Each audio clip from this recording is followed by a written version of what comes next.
Live में आपका स्वागत है। छत्तीसगढ़ की तमाम खबरों के साथ हाजिर हूं मैं लीना। आइए देखते हैं डीबी लाइव की छत्तीसगढ़ लाइव में आज की सुर्खियां। मुख्यमंत्री निवास में हुई टीकाकरण महाअभियान को लेकर बैठक, अधिकारियों को दिए सुव्यवस्था के निर्देश। राष्ट्रीय पंचायत पुरस्कार 2021 का वर्चुअल आयोजन, छत्तीसगढ़ को मिला 12 पुरस्कार। भिलाई स्टील प्लांट ने देश को 60 एमटी ऑक्सीजन रोज देने का लिया संकल्प। कोरबा पुलिस कर रही नशे के खिलाफ कार्रवाई, गाड़ी और गांजा सहित पकड़ा आरोपी को।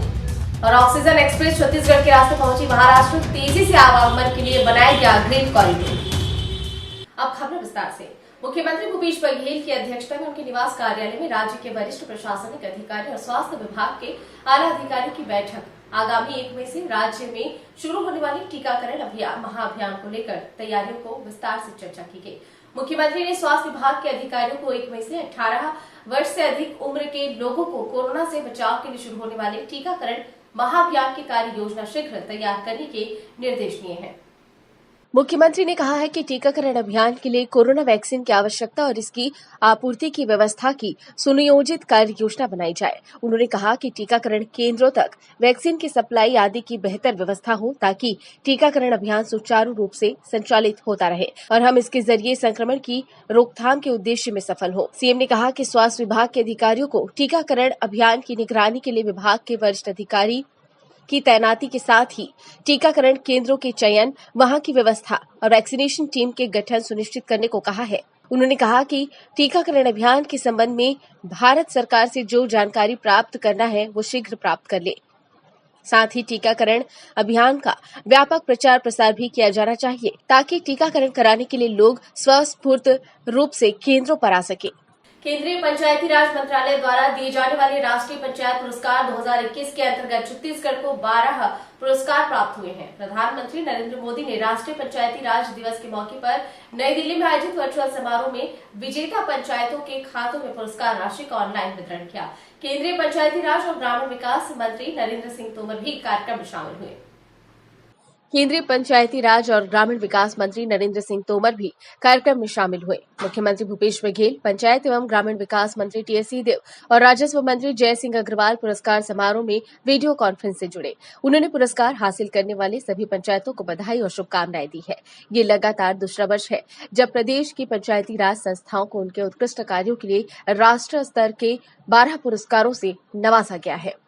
वर्ष 2020 में भी प्रदेश को ई पंचायत पुरस्कार और 11 पंचायती राज संस्थाओं को विभिन्न श्रेणियों में पुरस्कृत किया गया था। इससे पहले 2019 में भी प्रदेश की पंचायतों को 11 राष्ट्रीय पुरस्कार प्राप्त हुए थे।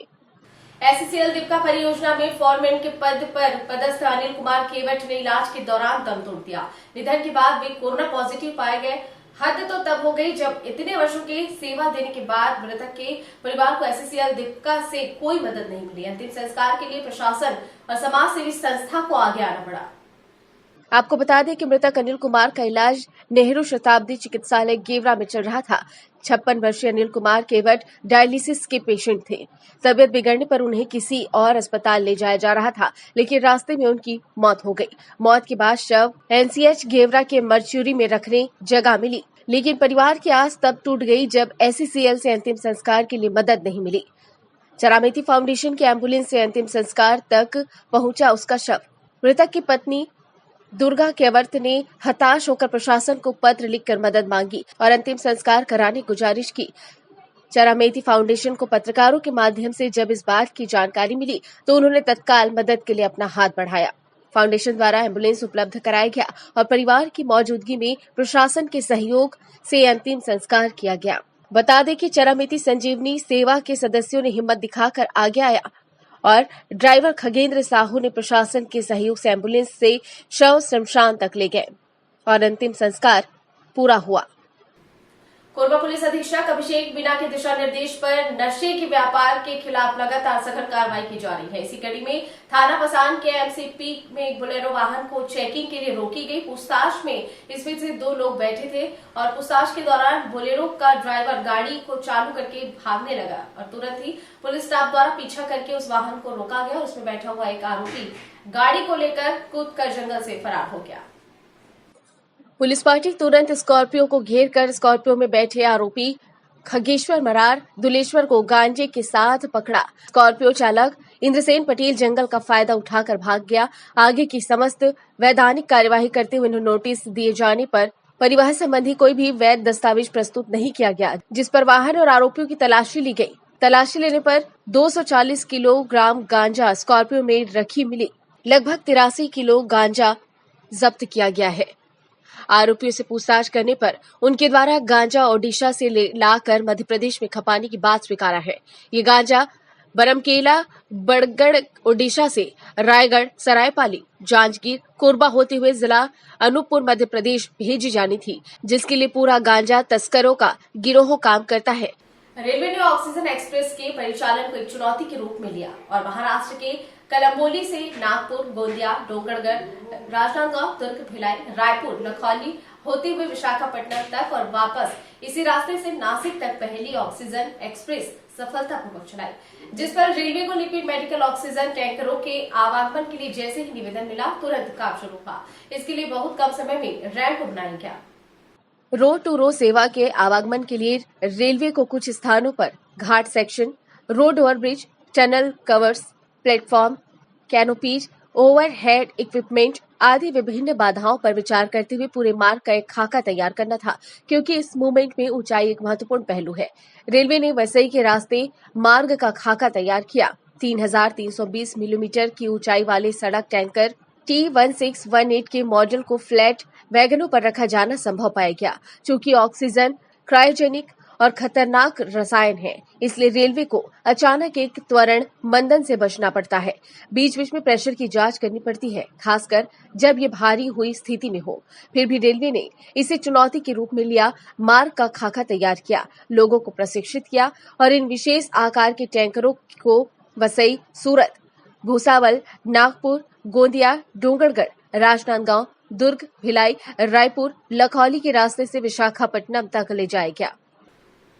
ये तस्वीर भिलाई स्टील प्लांट में पंडित नेहरू की 14 मार्च 1963 की यात्रा की है। सोवियत सहयोग से बने इस प्लांट का उद्घाटन 1959 में हुआ था। ये नेहरू युग की सबसे बड़ी परियोजनाओं में से एक था, जो आज ऑक्सीजन की हाहाकार ना देख सका और सामने आकर देश को 60 MT ऑक्सीजन रोज देने का संकल्प लिया। क्या आप जानते हैं कि इस प्लांट की सरकारी हिस्सेदारी बेचने का प्रस्ताव प्रधानमंत्री नरेंद्र मोदी ने जनवरी में किया था। इसी क्षेत्र के कॉर्पोरेट कुछ ऑक्सीजन दे रहे हैं, निजी क्षेत्र के तो खूब प्रचार हो रहा है, लेकिन सार्वजनिक क्षेत्र की कंपनियां इसमें सबसे आगे हैं। छत्तीसगढ़ में कोरोना का संक्रमण लगातार बढ़ते जा रहा है। इसको देखते हुए अब राजधानी रायपुर के साथ कोरबा, दुर्ग और अनेकों जिलों में लॉकडाउन की मियाद बढ़ाई जा चुकी है। पहले कई जिलों में ये लॉकडाउन 27 से 28 अप्रैल तक थी, लेकिन अब ये तारीख 5 से 6 मई तक के लिए बढ़ाई जा चुकी है। सूत्रों के मुताबिक 20 से ज्यादा जिलों में आने वाले दिनों में लॉकडाउन बढ़ाने का निर्देश कलेक्टर जारी कर सकते हैं। छत्तीसगढ़ की राजधानी रायपुर, दुर्ग, जशपुर, सूरजपुर, बेमेतरा, धमतरी, कोरबा, राजनांदगांव, कोंडागांव और कांकेर में लॉकडाउन बढ़ा दिया गया है। राज्य में कोरोना का कहर जारी है। शनिवार को प्रदेश भर में संक्रमण के 16,731 नए मामले आए, वहीं 203 मरीजों की मौत हो गई। बलौदाबाजार जिले में भी कोरोना के मरीजों में काफी बढ़ोतरी देखने को मिली है। ऐसे में सूत्रों से मिली जानकारी के मुताबिक इस जिले में भी लॉकडाउन 6 मई तक के लिए बढ़ाया जाएगा, जिसके लिए कलेक्टर सोमवार को निर्देश जारी कर सकते हैं। राजधानी में कुछ छूट के साथ लॉकडाउन 6 मई तक के लिए बढ़ाई गई है। हालांकि ठेलों में किराना सामान, सब्जी को बेचने की अनुमति दी गई है। इस बार रेस्टोरेंट से ऑनलाइन ऑर्डर करने की अनुमति भी दी गई है। कबीरधाम जिले में कोरोना वायरस के लगातार बढ़ते मामलों को देखते हुए जिले में 7 दिन तक के लिए लॉकडाउन लगाया गया है, जिस वजह से लोगों को बेवजह बाहर निकलने में मनाही है, ताकि कोरोना वायरस को फैलने से रोका जा सके। लॉकडाउन में सबसे ज्यादा असर गरीब परिवार को हो रहा है, जिनको जीविका के लिए रोजाना कमाई की जरूरत पड़ती है। कबीरधाम में भी कई ऐसे परिवार हैं जिन्हें लॉकडाउन के कारण मुसीबतों का सामना करना पड़ रहा होगा, लेकिन हम जानते हैं कि कोरोना वायरस को फैलने से रोकने में लॉकडाउन बहुत ही कारगर है, जिस कारण से शासन प्रशासन द्वारा सख्ती से लॉकडाउन लगाने का निर्देश दिया गया है।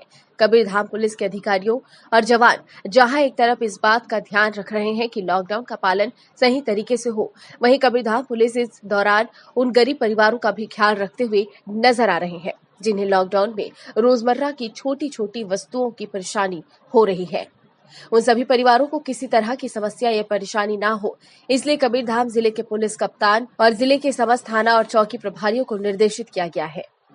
कि अपने अपने थाना चौकी क्षेत्र में आम जनों तक यथासंभव मदद पहुंचाए, साथ ही क्षेत्र के संपन्न लोगों को भी जरूरतमंदों की मदद करने जागरूक करे और किसी प्रकार की समस्या उत्पन्न होते ही उससे अवगत कराए और जल्द ही दूर किया जाए। बीजापुर में माओवादी अभियान के दौरान विस्फोटक और बैनर सहित एक माओवादी को गिरफ्तार किया गया है। जयगुर इंद्रावती नदी के किनारे से विस्फोटक बनाने का सामग्री भी बरामद की गई है। 1 किलोग्राम स्लेटी बारूद, 1 किलोग्राम भूरा बारूद, 1 मीटर 3 नग कॉर्डिक्स वायर, बिजली का तार 3 मीटर बरामद किया गया है। आपको बता दें, एसटीएफ सीआरपीएफ की ये कार्रवाई की गई है और थाना जंगाला उसूर का मामला है। और रायपुर के आनंद साई अस्पताल प्रबंधन पर रेमडेसिविर को लेकर गंभीर आरोप लग रहे हैं। एक परिजन ने अस्पताल में मरीज को भर्ती किया, ब्लैक में इंजेक्शन खरीदकर डॉक्टर को लगाने दिया। कुछ देर बाद डॉक्टर बाहर निकला और परिजनों को खाली बोतल वापस की। यहीं पर अस्पताल की गड़बड़ी पकड़ी गई और परिजनों ने इंजेक्शन के एम्पुल बॉटल का नंबर नोट कर लिया था, पर जो बॉटल डॉक्टर ने वापस किया उसका नंबर दूसरा था। डॉक्टर ने दूसरी बॉटल वापस की, तब जाकर ये गड़बड़ी उजागर हुई। और बुलेटिन में फिलहाल इतना ही। आप बने रहिए डीबी लाइव के साथ। नमस्कार।